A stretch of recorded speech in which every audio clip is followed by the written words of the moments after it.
tennis is my teacher. I think that's a summary, if I can put it. Tennis is always teaching me how to not get stuck in the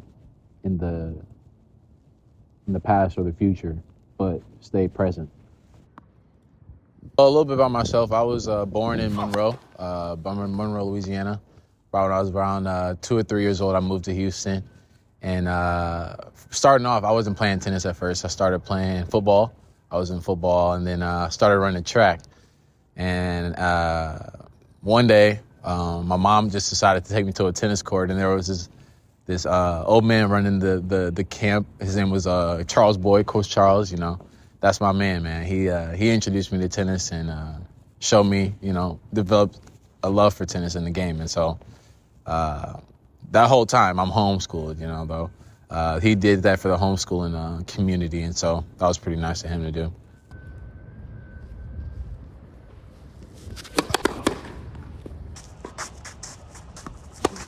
During that time, I was split. My heart was split. I was playing football at the time pretty well, and then I had just got introduced to tennis. And so I had a little bit of push, as we would call it. My mom had told me, she was like, yo, look, you getting older, you getting better at football, you getting bigger, the hits are going to get harder and everything like that. And so she was looking out for me as any good mom should. And so she was looking out for me, and she basically said, you either pick football, you either quit football or play tennis.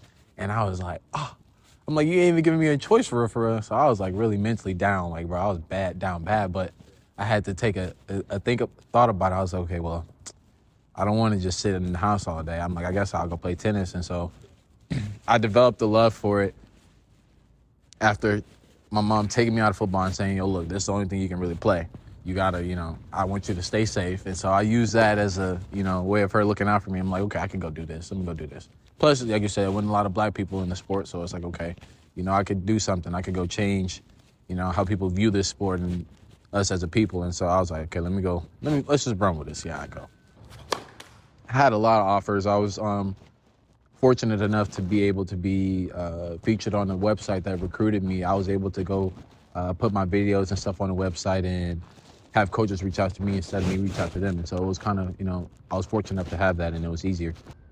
The two schools I decided to go to at the end were either Southwestern up in Kansas, it was an NAIA, or Shriner University, which was in Kerrville, Texas, not too far away from here. And I decided to go to Shriner instead of the Southwestern school. And the Southwestern school was better than Shriner, they're D3, but I wanted to play. And so I was like, okay, you know what? I could go play here. It's not too far away, close to home. So if anything happened, I can be back here instead of being in Kansas, in the middle of nowhere. I started believing in myself, I want to say around sophomore year. Like after the first year, freshman year, it was like, okay, like he's the fish. He knew, he don't know too much. But around sophomore year, I started to get a rhythm. I was like, okay, I can compete with these guys. I can, if not compete, play better than them. And I was like, okay, that's when I started getting that rhythm. Around sophomore year, I started to get confident, and I was practicing more too. It's like, it wasn't just coming by osmosis. It was like, I was putting in the work, and I was like, okay, let's see, let's just keep grinding here. And after that, I started developing, different tactics and different strengths to play when we played like out of town or when we traveled. So it was nice. I decided that I wanted to go professional like after I graduated. And that was last year. After I graduated, I was like, yeah, I want to do this. I want to go professional and lock in and just, commit. The transition from that is a lot of consistency, a lot of days, and just hard work, because that's what it takes. Just small steps to the big goal. And I think a lot of people miss that, but that's like the reality of it if you really want to be great at something. At this level in the game, it's understanding now at this point, it's like, how do you stand out, or what makes you stand out amongst the rest? Because there's so many tennis players in the world, and in my division or in my bracket, it's a lot of players. So it's like, you got to have something to make you stand out. What's your weapon? And I think at this level, if you don't have a weapon or have anything to make you stand out, you're not going to be able to succeed. And I think just developing the weapon and having a mind, thinking is what puts you at that next level, and being able to stay focused. And that's where I'm at right now in my game, just learning how to focus and stay focused. Ever since I went to college and came out, I was like, I've always like expressed that I like have a liking for fashion. And so when I started modeling as a kid, I was like, you know what, let me just try to do it and see how I come out with it. And I think you know, it's opened up a lot of doors when it comes to different brands and stuff, like being able to work with different brands. They see that I'm not just a tennis player, but I also have, you know, my own little swag, my own little, you know, my own little type of, you know, my little Flavor Flav. So, I mean, it's fun, and I like just mixing stuff together. Like,